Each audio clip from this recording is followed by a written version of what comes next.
રાજકોટ ગ્રામ્ય વિસ્તારમાં ટોટલ 837 નવરાત્રિનું આયોજન થવાનું છે, જેમાંથી 11 કોમર્શિયલ ગરબા, 82 જેટલા જ્યાં મોટી સંખ્યામાં લોકો ભેગા થનાર છે એવા ગરબા અને 744 જેટલી નાની શહેરી ગરબાનું આયોજન કરવામાં આવશે.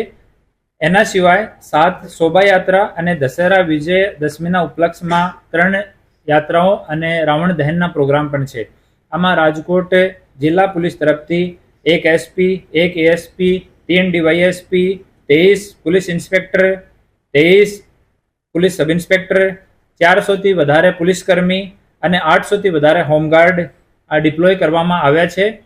અને અમારી સી ટીમ 24 પાર્ટમાં ડિવાઈડ કરીને સી ટીમ દરેક રાત્રિ નાની ગરબા અને મોટા કોમર્શિયલ ગરબામાં ટ્રેડિશનલ ડ્રેસમાં કે તો સિવિલ ડ્રેસમાં ડિપ્લોય રહેશે.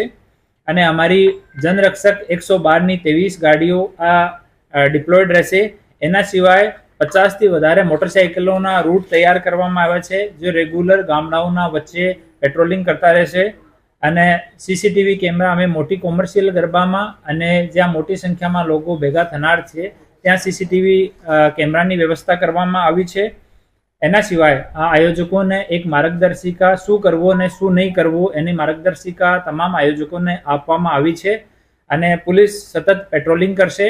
અને અમે સોશિયલ મીડિયા માટે અમારી સાયબર સેલની ટીમમાં એક સેપરેટ ટીમ બેઠાઈ છે, જો કન્ટિન્યુઅસ સોશિયલ મીડિયા પર મોનિટર કરશે. કોઈ લોકો સામાજિક દુર્ભાવના ફેલાવવાની કોશિશ કરશે તો એના વિરુદ્ધમાં સખ્ત પગલાં લેવામાં આવશે. અને આયોજકોને જો સૂચના આપવામાં આવી છે, આમાં પાર્કિંગની વ્યવસ્થા, પાર્કિંગથી મુખ્ય સડક અને મુખ્ય સડકથી આયોજન સ્થળ સુધીની લાઇટિંગની વ્યવસ્થા, મહિલાઓ માટે સેપરેટ વોશરૂમની વ્યવસ્થા, લાઇટ માટે એક કન્ટીજન્સી વ્યવસ્થા, ત્યાં સીસીટીવી રૂમ હોવો જોઈએ, એ તમામ ડિસ્કશન અને ચર્ચા આયોજકો સાથે થઈ ગયેલ છે. એના મોટા આયોજકો સાથે આવતીકાલમાં ફરીથી એક મિટિંગ અમે કરવાના છીએ.